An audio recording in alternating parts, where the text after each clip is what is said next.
오늘 매일 성경 묵상 본문이죠. 그래서 오늘 새벽에 기도회를 나오셨거나 매일 성경 묵상 영상을 보셨거나 개인적으로 매일 성경을 따라서 묵상을 하신 분은 하루 종일 묵상을 하신 본문일 것입니다. 그래서 묵상을 제대로 하셨다면 이 본문을 지금 읽을 때 처음 읽었을 때랑 비교했을 때 비교할 수 없을 만큼 엄청 큰 은혜를 누리게 되는 거죠. 그래서 사실 우리가 매일매일 묵상한다라고 할 때 묵상하는 게 뭐냐, 그냥 아침이나 저녁이나 시간을 정해놓고 그 말씀을 읽고 그 말씀이 무슨 의미인지를 스스로 고민하거나 배우거나 하고 나서 넘어가는 게 묵상이 아니라, 그래서 사실 묵상은 첫 시간에 하는 게 제일 좋긴 합니다. 그래서 말씀을 읽고 그 뜻과 의미에 대해서 생각하고 계속 되뇌이면서 하루 종일 그 말씀을 생각하고 또 생각하고 읽어보고 또 읽어보고 그걸 가지고 또 기도하고 또 다른 데 적용해보기도 하고 그렇게 하루를 보내는 걸 묵상한다, 그렇게 매일매일 하는 걸 매일 묵상한다 라고 하는 거거든요. 너무 높은 수준의 요구일 수도 있는데 궁극적으로 사실은 우리가 그렇게 하는 게 사실은 묵상의 진정한 의미입니다. 그래서 여러분이 묵상을 제대로 하셨다면 사실 읽으면서 이미 이 시가 가지고 있는 의미와 이 시를 통해서 하나님께서 우리에게 주시는 그 은혜들을 읽으면서 딱 누리게 되는 거죠. 그러면 사실 설교가 필요 없어지죠. 그런데 이미 하신 분들은 한 번 더 우리가 함께 나누고, 또 이 시편 46편이 우리가 잘 알고 있는 두 개의 찬양과 연관이 있기 때문에 이 시간 함께 이 말씀을 가지고 또 같이 찬양하고 기도하면 좋겠다 해서 이 말씀을 가지고 나왔습니다. 개인적으로 저는 이 시편 46편 하면 가장 먼저 떠오르는 인물이 마틴 루터, 종교개혁자 마틴 루터입니다. 우리가 흔히 마틴 루터 하면은 로마서 1장 17절 의인은 믿음으로 말미암아 살리라 해서 그 말씀을 통해서 루터가 오직 믿음으로 구원을 얻는다 하는 이신칭의 교리를 다시 회복시키면서 타락한 중세교회와 싸우고 종교개혁의 불씨를 타오르게 했던 인물이라고 생각하기가 쉬운데, 사실 루터는 종교개혁의 이 최전선에 서기 이전에 이미 루터는 사제 출신이죠. 신학교 교수였습니다. 그래서 신학교에서 뭘 가르쳤느냐, 시편을 가르치는 교수였습니다. 그래서 시편을 아주 특히 사랑하고 시편을 가지고 기도하기를 즐기는 사람이었죠. 그리고 뭔가 이 루터의 여러 가지 저작들과 여러 기록들이 남아있는 것을 보면 루터는 굉장히 성격이 급하고 불같은 사람이었는데, 뭔가 이 시편의 여러 기도들과 또 어울리는 면이 있는 것이죠. 그래서 루터가 이 종교개혁의 최전선에 서면서 여러 가지 위협들, 말 그대로 생명의 위협을 겪게 되었는데, 그때 두려움이 몰려올 때마다 시편을 붙들고 시편을 가지고 하나님 앞에 기도하고 찬양하고 하면서 힘을 얻었다고 합니다. 특히 시편 46편은 루터가 가장 사랑했던 시로서 이 시편의 고백을 가지고 찬송가 585장의 가사를 쓰기도 했습니다. 그래서 지금 아직까지도 독일 교회 성도들이 가장 사랑하는 찬송이 바로 이 찬송가 585장 내주는 강한 성이요, 이 찬양인 것이죠. 오늘 우리가 처한 이 현실이 참 루터가 이 시편을 가지고 하나님을 붙들었던 상황과 참 많이 닮아 있고, 또 이 시편을 고백하는 이 시인의 또 상황과도 많이 닮아 있는 것 같습니다. 그래서 이 말씀을 통해서 우리에게 하나님으로부터 오는 큰 위로와 힘과 능력이 가득하길 축복합니다. 시편 46편은 피난처, 하나님은 우리의 피난처가 되신다 하는 고백을 중심으로 세 개의 단락으로 구분되어 있습니다. 먼저 첫 번째 단락 1절부터 3절인데요. 우리 한 번 더 읽어볼까요? 1절부터 3절 시작. 하나님은 우리의 피난처시요 힘이시니 환난 중에 만날 큰 도움이시라. 그러므로 땅이 변하든지 산이 흔들려 바닷 가운데에 빠지든지 바닷물이 솟아나고 뛰놀든지 그것이 넘침으로 산이 흔들릴지라도 우리는 두려워하지 아니하리로다. 셀라. 아멘. 그러니까 이 시인은 하나님을 피난처, 힘, 그리고 큰 도움이라고 고백하고 있습니다. 그런데 어떤 상황인가를 보면은 2절에 이제 뭐 땅이 변하고 산이 흔들리고, 그래서 바닷 가운데 산이 빠지고 바닷물이 솟아나고 뛰놀고 그 바닷물이 넘쳐서 산이 또 흔들리고, 이제 이런 상황을 묘사하고 있습니다. 그래서 여기서 이제 1차적으로 우리가 떠올릴 수 있는 건 어떤 어마어마한 자연재해들을 떠올릴 수 있죠. 그 동일본 대지진 당시의 그 영상들 유튜브에서 이렇게 막 생생한 영상들이 많이 올라와 있거든요. 그거 보면은 정말 너무 끔찍하죠. 이 사람들, 예전에 인도네시아 그 쓰나미도 그랬고요. 막 건물이 뭐 무너져 내리고 이제 바닷물이 밀려오면서 그냥 뭐 차들이 둥둥 떠다니고, 우리도 이제 홍수 나서 그럴 모습을 보는 경우가 종종 있지만 막 집들이 아예 막 떠다니고, 배가 엄청 큰 배가 마을로 들어오고 막 이런 모습들을 보게 됩니다. 그러니까 우리의 힘으로는 뭐 어떻게 할 수 없는 이제 어마어마한 재앙, 말 그대로 땅이 흔들리는 그런 상황에 대해서 이야기를 하고 있습니다. 그리고 이제 이게 사실은 단순히 자연재해를 이야기하는 것이 아니라 이 자연재해와 같은 상황을 비유로 해서 전 국가적인 재난의 상황, 이 전쟁의 상황에 대해서 지금 이야기하고 있습니다. 그러니까 온 나라가 흔들흔들 하면서 모두가 이제 거기에 영향을 받아서 흔들흔들 거리면서 이게 넘어지고 무너지고 하는 것과 같이 이제 이방 나라가 쳐들어와서 이제 두려움 가운데 있는, 두려울 수밖에 없는 그런 상황을 이야기하는 것이죠.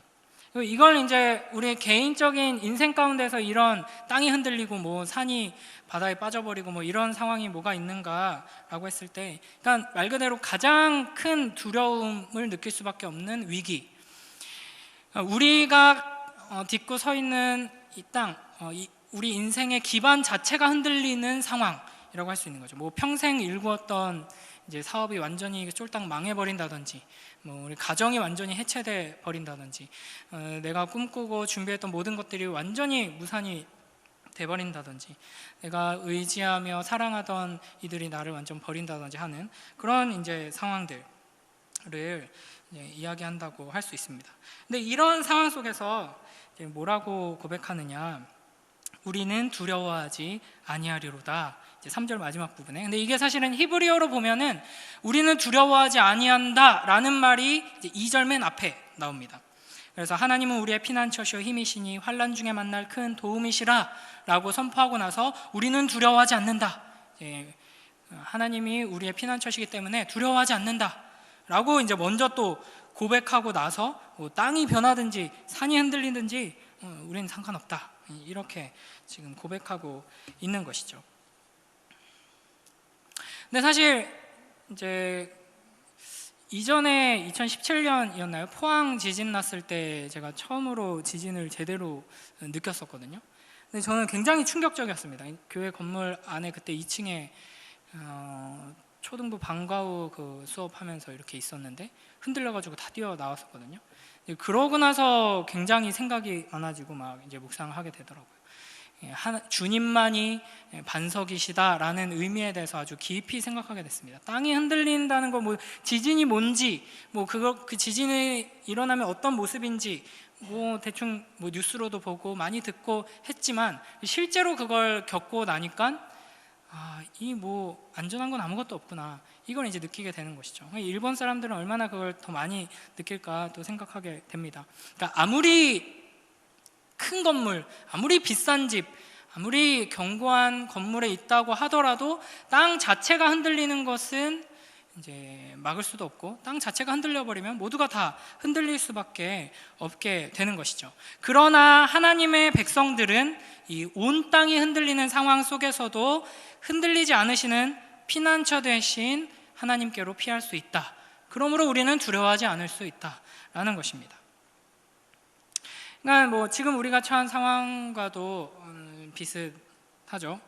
그러니까 온 세상 사람들이 이제 자신의 힘과 능력과 지혜가, 인류가 쌓아 올린 이 뭐 과학 기술과 뭐 문명과 이 지식들이 뭐 이게 무슨 소용이냐, 참 하찮은 거구나, 이거를 뭐 의지할 수 없구나라는 것을 이제 느끼고 이제 두려움에 떨고 있을 때, 하나님의 백성들은 우리의 힘이 되신 여호와 하나님을 의지함으로 견고히 설 수 있다 하는 것이죠.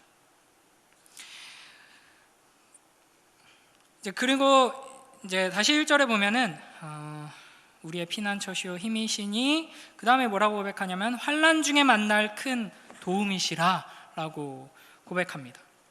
그러니까 환난 중에 여호와 하나님께서 우리의 얼마나 큰 도움이신가를 이제 우리는 경험하게 되고 그 하나님을 만나게 된다 하는 것이죠. 그런 점에서 신자에게는 환난이 오히려 하나님을 경험하고 만나게 되는 기회가 된다라고 또 고백할 수 있겠습니다. 이렇게 하나님은 우리의 피난처시고 힘이시고 환난 중에 큰 도움이시기에, 큰 위기와 위험과 문제보다 더 크신 도움이시기에 온 세상이 위태롭게 흔들리고 무너져 갈 때에도 두려워하지 않을 수 있다라는 것입니다. 자, 그 다음에 두 번째 단락 함께 읽어보겠습니다. 4절부터 7절까지인데요. 시작. 한 시내가 있어 나뉘어 흘러 하나님의 성 곧 지존하신 이의 성소를 기쁘게 하도다. 하나님이 그 성 중에 계심에 성이 흔들리지 아니할 것이라. 새벽에 하나님이 도우시리로다. 문 나라가 떠들며 왕국이 흔들렸더니 그가 소리를 내심에 땅이 녹았도다. 만군의 여호와께서 우리와 함께 하시니 야곱의 하나님은 우리의 피난처시로다. 셀라. 아멘. 여기서도 마찬가지로 우리의 피난처 되신 하나님을 노래합니다. 4절에서 하나님의 성, 지존하신 이의 성소를 보여주는데요. 여기에서 이제 앞에서는 이제 물이 어떤 이미지였느냐, 막 통제가 안 되죠. 솟아나고 막 산을 막 삼켜버리고 산으로 와서 산을 뭐 흔들고. 그러니까 이 이스라엘 사람들에게, 고대 근동의 사람들에게 바다는 이제 혼돈과 악의 세력, 이제 그런 이미지였습니다. 이제 첫 번째 단락에서는 이 물을 그런 이미지로 그렸었는데, 두 번째 단락에서는 고요하게 나뉘어 흐르는 시내다라고 이야기합니다. 이 나뉘어 흐른다, 이 표현이 암시하고 있는 것, 이제 이 장면을 통해서 떠올리게 하는 것은 에덴 동산 1차적으로, 그리고 이제 에스겔의 환상, 이제 이런 것을 떠올리게 함으로써 하나님께서 임재하신 그 성전, 그 거룩한 성에 하나님께서 이 샘을 솟아나게 하심으로써 공급해 주신다, 이런 이미지를 지금 보여주고 있는 것입니다. 그러니까 여기에서 이제 다윗의 성, 뭐 예루살렘 성, 이제 성막, 성소와 같은 이미지를 통해서 보여주는 것은 하나님의 백성들, 하나님과 함께하는, 하나님의 임재의 은혜를 누리는 하나님의 백성들은 하나님의 공급하심을 누리며 하나님과 함께하고 있기 때문에 흔들리지 않는다라는 것을 보여주는 것이죠. 그래서 5절에서 이렇게 고백하는 것입니다. 하나님이 그 성 중에 계심에 성이 흔들리지 아니할 것이라. 새벽에 하나님이 도우시리로다. 여기에 이제 새벽에 하나님이 도우시리로다 라고 이야기하죠. 그리고 6절에 보면요, 6절 한번 함께 다시 읽어봅니다. 시작. 문 나라가 떠들며 왕국이 흔들렸더니 그가 소리를 내심에 땅이 녹았도다. 이 시가 정확하게 언제 지어졌는지를 알 수 없지만 이 부분을 통해서 우리가 추측할 수 있습니다. 새벽에 하나님이 도우신다, 그리고 문 나라가 떠들며 왕국이 흔들렸다, 이 전쟁의 상황을 묘사하고 있는 것으로 보이고요. 그리고 이제 그가 소리를 내심에 땅이 녹았도다. 이제 학자들은 어떻게 이제 추측을 하냐면요, 열왕기하 19장에 나오는 사건에서 이 시가 나왔다라고 추측을 합니다. 그러니까 유다 왕 히스기야 14년에 사네립이 예루살렘으로 쳐들어오죠. 근데 이 어마어마한 위기였습니다. 모든 곳들이 다 점령당하고 황폐화되고 이제 예루살렘하고 한 성밖에 안 남은 상태에서 이제 히스기야 왕이 이제 모든 이들과 함께 하나님 앞에 이제 기도합니다. 그때 하나님께서 이제 이들의 기도를 들으시고 이제 놀랍게 구원의 역사를 이루어 주시죠. 열왕기하 19장 35절 함께 읽어보겠습니다. 함께 읽습니다. 시작. 이 밤에 여호와의 사자가 나와서 아수르 진영에서 군사 18만 5천 명을 친지라. 아침에 일찍이 일어나 보니 다 송장이 되었더라. 아멘. 밤에 자는 중에 밤새 이제 아수르 군대 18만 5천 명을 치시고 그들을 물리쳐 주셨죠. 그러니까 이 놀라운 역사에 감사드리며 새벽에 하나님이 도우신다라고 노래하고, 이제 그가 소리를 내심에 땅이 녹았다. 이제 그 대적들이 다 그냥 이제 눈 녹듯이 사라져버렸다, 이런 고백이라는 것이죠.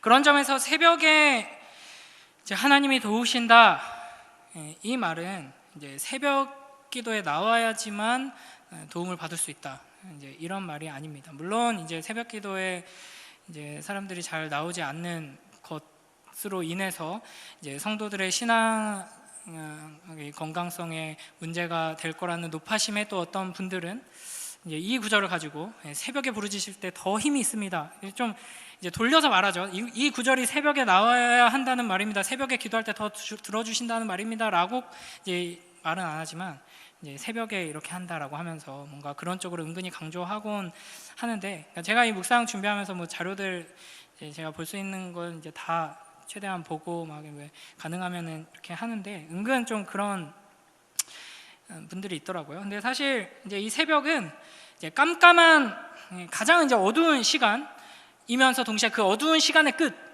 이제 빛이 이제 비추기 시작하는 그 직전의 시간을 의미하고 있습니다. 그래서 하나님의 도우심으로 말미암아 어둠이 끝난다라는 것을 표현하기 위해서 이 새벽이라고 하고 있는 것이죠. 그리고 이 새벽은 모두가 잠든 시간을 상징합니다.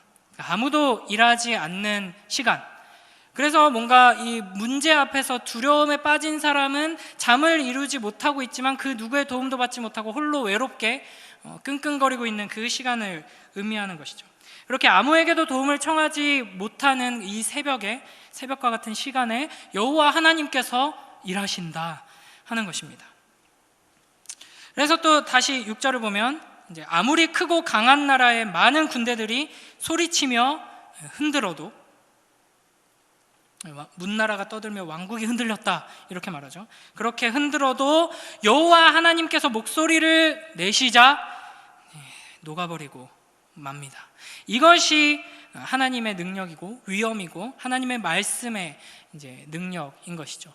이것을 우리가 알고 믿고 의지하기 때문에 우리는 흔들리지 않는다, 우리는 두려워하지 않는다라고 고백하는 것입니다. 그래서 시인은 이 두 번째 단락을 마무리하면서도 다시 한번 똑같이 반복해서 피난처 되신 하나님을 찬양합니다. 우리 7절 함께 읽겠습니다. 시작. 만군의 여호와께서 우리와 함께 하시니 야곱의 하나님은 우리의 피난처시로다. 셀라. 아멘. 만군의 여호와, 모든 군대의 지휘관이라는 의미인 것이죠. 그러니까 이 세상의 힘과 권력을, 또 능력을 가진 이들, 우리를 넘어뜨리려고, 우리를 흔들려고 우리에게 몰려오는 군대와 같은 세력들 때문에 우리가 두려워하는데, 그 모든 군대의 실제적인 궁극적인 지휘관이 누구냐? 우리 하나님이시다라는 고백입니다. 그렇기 때문에 그 하나님의 자녀들인 우리는 두려워할 필요가 없다라는 것이죠.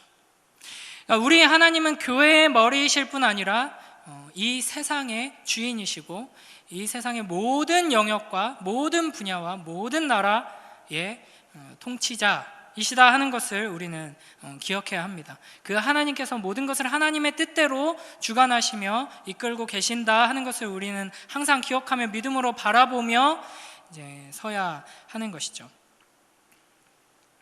그 다음에 또 이제 7절에 야곱의 하나님은 우리의 피난처시로다라고 이제 고백하는데, 뭐 여러 가지 의미를 담고 있는 표현이지만 이제 가장 중요한 것은 야곱의 하나님이라고 부름으로써 이제 언약의 하나님을 이제 생각하게 하는 것입니다. 그래서 하나님께서는 우리에게 약속을 주시고 그 신실하신 언약의 신실하심으로 이 모든 약속을 이루어 가시는 하나님이시다.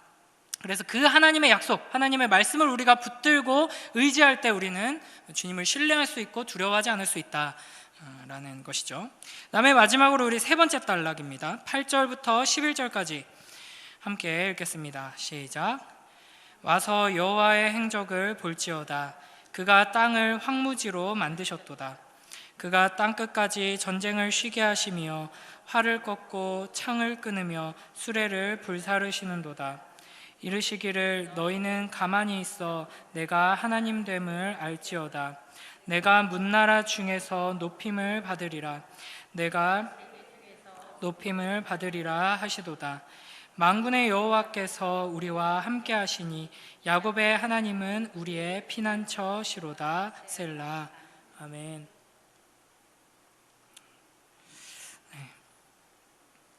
이 시인은 이제 세 번째 단락에서 와서 보라라고 하는데요. 뭘 와서 보라고 하냐면 이제 하나님께서 땅을 황무지로 만드신 것을 보라라고 이야기합니다. 이제 앞서 이제 땅이 녹았다 하는 것과 이제 연결되는 비슷한 표현이죠.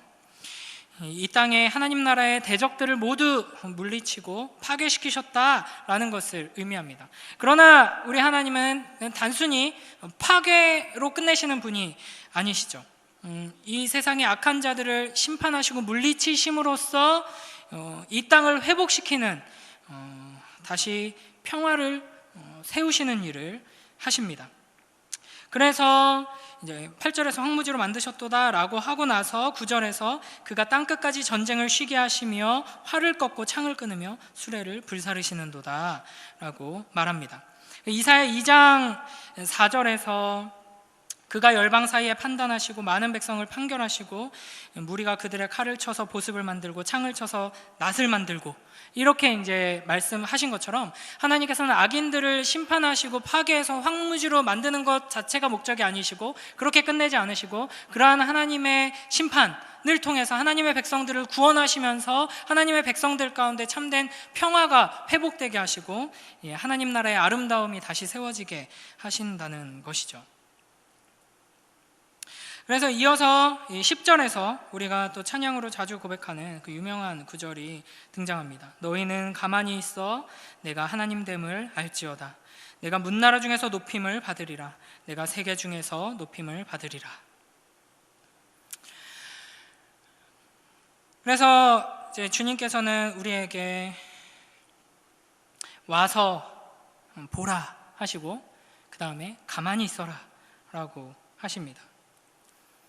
우리가 자꾸만 오해하는 것 중에 하나가 자꾸만 믿음이라는 것을 내가 무언가를 하는 것, 내가 무언가를 더 열심히 하는 것으로 착각하기가 쉽습니다. 물론 이렇게 말한다고 해서 믿음은 내가 무언가를 하는 게 아니다 또 라고 이렇게 또 일반적으로 말할 수는 없죠. 믿음은 내 안에서 나로 하여금 무언가를 하게 만드는 것이고 내가 믿어야 하는 것입니다. 더 믿어야죠. 그러나 이제 이 믿음이란 무엇인가라는 그 원리를 생각했을 때 우리가 자꾸 빠지게 되는 오류가 이것이고 예수님께서도 실제로 제자들의 이런 오류에 계속 빠지는 것을 이제 경계하시고 계속 교정해 주시는 것을 우리가 보게 됩니다.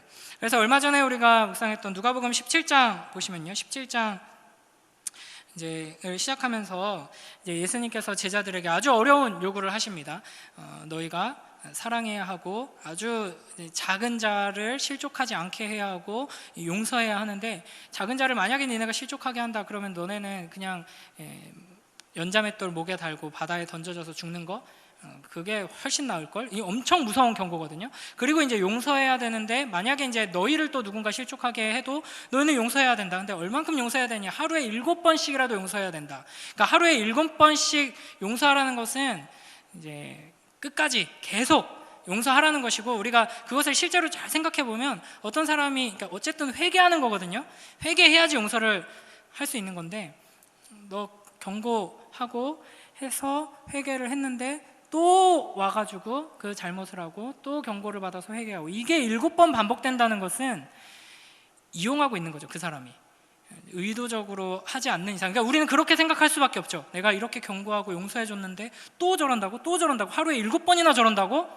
우리는 도저히 용서할 수 없죠. 우리 능력으로 할 수 있는 사랑이 아닙니다. 근데 예수님께서는 그렇게 안 하면 너희는 내 제자가 아닐 뿐더러 연자맷돌을 목에 매달고 이제 떨어져 죽는 게 차라리 나을 것이다 라고 아주 무섭게 경고하시기 때문에 제자들은 아주 마음에 큰 부담이 이제 생겼고 그래서 예수님께 뭐라 그러냐면요, 우리에게 믿음을 더하소서 라고 합니다. 그러니까 우리가 무언가 더 큰 믿음이 있어야 되고 더 강한 무언가가 있어야 되고 우리가 더 큰 능력이 있어야지만 하나님의 말씀에 순종할 수 있을 거라고 생각하는 그런 잘못된 이제 개념을 가지고 있었던 것이죠. 그래서 예수님께서 누가복음 17장 6절에 이렇게 답하십니다. 우리 함께 읽어봅니다. 시작. 주께서 이르시되 너희에게 겨자씨 하나일 만한 믿음이 있었더라면 이 뽕나무더러 뿌리가 뽑혀 바다에 심기어라 하였을 것이요 그것이 너희에게 순종하였으리라. 아멘. 그러니까 믿음이 얼마나 크냐, 믿음이 얼마나 강하냐, 이 문제가 아니라는 것이죠. 그러니까 제자들이 믿음이 얼마나 크냐, 믿음이 얼마나 강하냐라는 방식으로 믿음을 이해했던 것은 믿음을 내가 들고 내가 무언가를 하는 것으로 생각했었기 때문에 그랬던 것입니다. 그래서 예수님께서는 이것을 교정해 주시기 위해 바로 이어서 또 그 무익한 종의 비유를 말씀하심으로써 믿음은 내가 무언가를 하는 것이 아니라 그냥 당연히 내가 받은 사랑이, 내가 받은 용서가 바로 그것임을, 하나님께서 나를 하루에 7번씩 계속 용서해 주는 그 사랑으로 나를 용서해 주시고 사랑해 주셨다 하는 것을 알게 되면 그게 믿음이죠. 그 믿음, 참 믿음, 겨자씨와 같은 생명 있는 믿음이 있으면 당연히 하게 된다. 너희가 내가 이걸 해가지고 어떤 보상을 받을 것이다, 어떻게 될 것이다 생각 안 하고 그냥 너희는 그 믿음의 능력으로 따라가게 될 것이다, 이렇게 말씀하시는 것이죠. 그러니까 여기서도 비슷합니다. 그러니까 믿음은 나의 힘과 능력으로, 나의 지혜로 무언가를 하려는 이제 이 어리석은 시도를 멈추고 가만히 있는 것이죠. 주님께서는 우리에게 가만히 있으라라고 말씀하십니다. 나의 연약함과 어리석음과 무능함을 주님 앞에 고백하며 가만히 주님을 신뢰하고 의지하여 주님께서 행하시는 일을 바라보는 것, 이것이 믿음인 것이죠. 그러니까 이렇게 믿음을 행하는 자들, 믿음으로 가만히 있는 자들이 하나님의 역사를 경험하게 되고 하나님의 하나님 되심을 알게 될 것이다 라고 말씀하십니다. 그러니까 물론 여기서 이제 우리가 잘 정리해야 되는 게, 가만히 있으라 라고 했다고 해서 배짱이처럼 난 그럼 아무것도 안 해도 되는구나, 그냥 놀고 먹으라는 의미가 아닙니다. 그러니까 나의 힘과 능력으로 뭔가를 이루고 이제 내가 스스로 대가를 지불해서 결과를 얻어내려는 어리석은 태도, 그게 이제 율법주의인 것이고요. 그게 이제 어떤 면에서는 믿음과 정반대되는 태도인 것이죠. 이제 그런 것을 이제 멈추고 진정한 믿음의 태도를 가지라 하는 것입니다. 이게 결국에는 뭐냐면요, 예수님께서 우리에게 요구하시는 제자의 삶의 태도입니다. 자기 십자가를 지고 자기를 부인하고 자기 십자가를 지고 주님을 따르는 것, 이게 이제 가만히 있는 믿음으로 사는 사람의 삶의 모습인 것이죠. 이제 그런 점에서 생각해 보면 가만히 있으라, 믿음으로 가만히 있으라 라는 이 하나님의 명령은 우리의 이 악한 본성과 정면으로 대치되는 것입니다. 그래서 사실은 굉장히 힘들고 어려운 일이죠. 세상이 우리를 흔들고 세상이 우리를 공격해 올 때 세상적인 방식으로 반응하고 무언가를 해결하려고 싸우는 일보다 오히려 그렇게 싸우려고 하고 대책을 세우고 이제 대안을 마련하고 이제 하려는 우리의 이런 마음을 억누르고 이제 하나님을 바라보고 가만히 있으려고 하는 것, 이게 이제 훨씬 어렵다 하는 것이죠. 그렇기 때문에 가만히 있어 하나님됨을 알기 위해서는 나의 악한 본성을 깨트리시고 누르시는 이제 성령 하나님의 역사하심, 그 하나님의 은혜가 필요합니다. 사실 오늘 본문에 너희는 가만히 있어 내가 하나님됨을 알지어다 라는 이 말씀은 출애굽 때 이미 주셨던 말씀입니다. 출애굽기 14장 13절부터 16절 말씀 함께 읽어보겠습니다. 시작.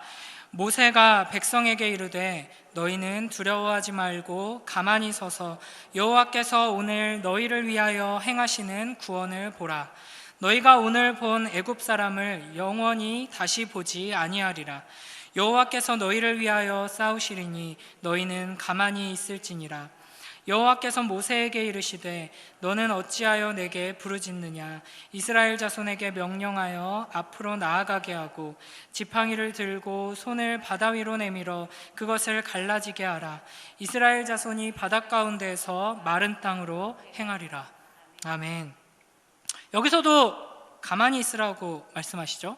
근데 이 가만히 있으라 하는 말이 아무것도 하지 말고 그냥 하나님이 다 하시니까 가만히 있으라는 것이 아닙니다. 그러니까 어떤 의미에서는 우리의 구원, 우리의 삶을 이끄시는 것 다 하나님이 다 하시죠. 그래서 다 신뢰하고 하나님께 맡겨드리라는 측면에서는 가만히 있으라는 것, 그리고 하나님이 다 하신다라는 말이 참입니다. 그러나 여기 이제 출애굽기 14장 이 본문을 봐도요, 이제 두려워하지 말고 가만히 서서 이제 하나님께서 행하시는 그 구원을 보라라고 말씀하셨죠. 그러니까 가만히 있고 보는 것을 명령하십니다.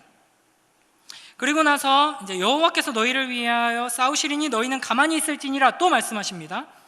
그리고 나서 또 이어서 뭐라고 말씀하시냐면요, 모세에게 이르시되 너는 어찌하여 내게 부르짖느냐? 그러면 가만히 있고 부르짖지도 말라는 것이냐? 그러니까 이거는 이제 신뢰하라는 것이죠. 주님께서 행하실 일을 신뢰하라. 안절부절하지 못하고, 이것도 내가 뭘 하는 겁니다. 내가 부르짖고 기도함으로써 뭔가 하나님을 움직일 수 있다라고 생각하고, 내 간절한 기도가 공로가 돼서 이제 하나님께서 드디어 이제 문제를 해결해 주시고 역사를 이루신다, 이렇게 생각하고 부르짖는 것, 그것도 이제 가만히 있는 게 아니죠. 신뢰하고 기쁨으로 감사함으로 맡기는 기도를 하는 게 이제 가만히 있는 겁니다. 이제 그렇게 해서 이제 어찌하여 내게 부르짖느냐라고 하시고 나서 뭐라고 하시냐면요, 이스라엘 자손에게 명령하여 앞으로 나아가게 하고, 그렇죠? 그리고 마지막에 이스라엘 자손이 바닷 가운데서 마른 땅으로 행하리라. 그러니까 가만히 있으라고 했으니까 그냥 그때부터 딱 그대로 멈춰라 하고 가만히 있으면 하나님께서 알아서 이제 애국 군대 물리쳐 주시고 우리를 뭐 이제 순간 이동 시켜가지고 약속의 땅으로 다 보내주시고 뭐 이렇게 해주시는 게 아니죠. 믿고 걸어가야 하는 것이죠. 그리고 여기서는 이제 아주 초보적인 단계였지만 이제 요단강을 건널 때에는 우리가 먼저 한 걸음 그 강으로 들어갈 때 이제 강을 열게 해주셨죠. 이런 방식으로 이제 믿음으로 우리가 순종하고 나아가도록 하십니다. 그러니까 이게 이제 가만히 있으라라는 것의 진정한 의미라고 할 수 있습니다. 그러니까 그렇기 때문에 이제 우리가 중요한 것은 가만히 있으라라는 말씀에 순종해서 가만히 있어야 되는데, 어떤 부분에서 가만히 있어야 되고 어떤 부분에서는 우리가 순종해야 되는가, 이걸 우리가 잘 분별해야 하는 것이죠. 모든 것을 맡기고 신뢰하는 가운데 우리가 최선을 다해서 하나님 말씀에 순종해서 전진해야 하는 측면도 분명히 있다 하는 것입니다. 그래서 이렇게 이것을 잘 분별하고 참으로 하나님께 모든 것을 맡기고, 그래야 하나님께서 내가 가만히 있으라 그랬다고 참 믿음으로 가만히 있구나 라고 이제 인정하시는 그런 믿음의 태도로 살아가는 사람, 이제 이 가만히 있음에는 이제 진짜 가만히 있는 것과 하나님께서 명령하신 그 말씀에 순종하여서 적극적으로 최선을 다해서 또 행하는 것, 이 두 개가 동시에 있는 것이죠. 그런 사람은 이제 하나님의 놀라운 구원의 역사를 경험하게 되고 이제 성공하게 되는 겁니다. 그렇게 되면은 이제 하나님을 아는 축복 안에서 더 큰 믿음으로 성장하게 되는 것이죠. 그런데 이렇게 했다고 해서 모든 사람이 다 이제 성공하느냐? 실패하는 사람도 있죠. 그러나 하나님의 말씀대로 믿음으로 가만히, 그러니까 주님을 의지하고 붙들고 하나님께서 명령하시는 대로 순종하여서 믿음으로 행한 사람이 이제 결국에는 그 결과가 이제 궁극적으로는 우리 모두는 승리하지만 이 삶 가운데서 넘어지고 이제 실패하는 결과로 이제 결론지어진다고 할지라도 그 사람은 그 실패 안에서, 그 아픔 속에서 하나님의 하나님 되심을 알고 경험하고 믿음이 성장하는 축복을 누리게 된다 하는 것입니다.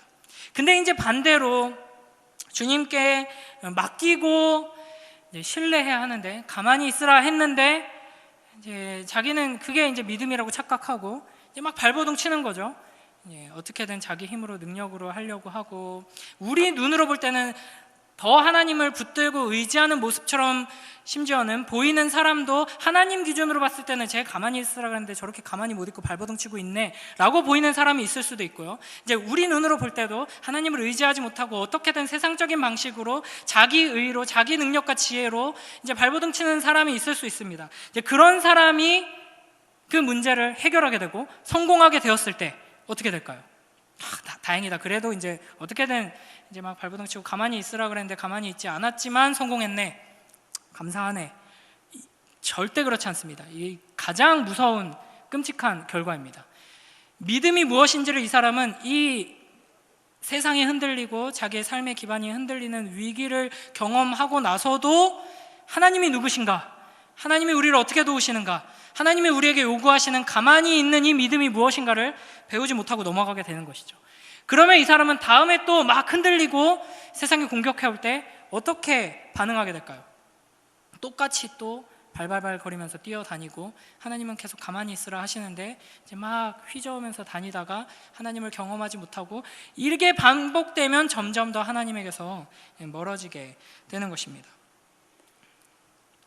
뭐 반대로 이렇게 하다가 실패하면 하나님을 전적으로 의지하고 신뢰하고 가만히 있지 않고 나름대로 노력했는데 실패하면 어떻게 될까요? 그냥 엄청 큰 좌절을 경험하게 되겠죠.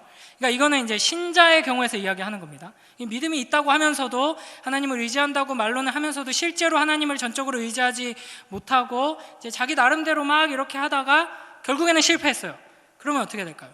하나님께서 은혜를 베풀어 주시면 그 실패를 딛고 다음에는 진정한 믿음으로 나아가는 이제 축복을 경험할 수도 있지만, 많은 경우 우리가 얼마나 완악하냐면 자기가 하나님을 전적으로 신뢰하지 않았기 때문에 실패했으면서, 하나님, 내가 믿음으로 하나님 의지했는데 왜 실패했습니까? 라고 하나님을 원망하면서 이제 점점 더 멀어지게 되죠. 그러니까 우리가 이 가만히 있어라, 이 우리에게 요구하시는 이 믿음의 태도가 무엇인지를 분명히 알고 그 믿음으로 어려움을 지나면서 위기의 때에 하나님을 의지하는 것이 얼마나 중요한지를 알아야 되는 것입니다. 그런데 사실 우리가 자꾸만 우리의 힘과 지혜로 무언가를 하려고 발버둥 치는 것은 결국에는 이 세상을 두려워하기 때문입니다. 왜 이 세상을 두려워하는가? 가만히 있으면 큰일 날 것 같죠? 진짜 큰일 날 것 같고 다 무너질 것 같고 망할 것 같고, 그래서 어떻게든 뭐라도 하는 건데, 결국에는 하나님이 누구신가, 그 하나님의 크심, 신실하심, 영광을 우리가 제대로 보지 못하고 있기 때문입니다. 하나님을 신뢰하지 못하고 있기 때문이죠.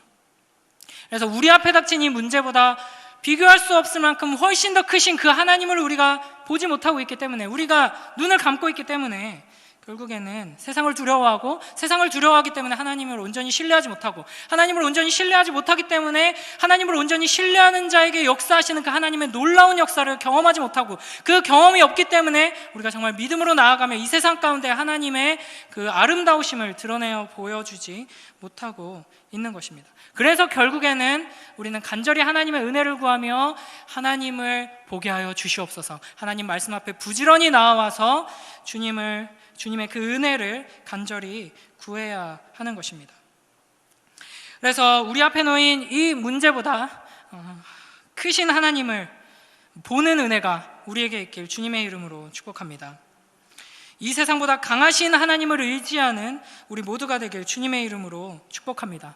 온 세상이 다 흔들려도 결코 흔들리지 않으시는 영원하시고 무한하시고 불변하시는 만군의 여호와 하나님을 바라보며 의지하는, 그래서 이 시편 46편의 위대한 고백이 나의 고백이 되는 우리 모두가 되길 주님의 이름으로 축복합니다.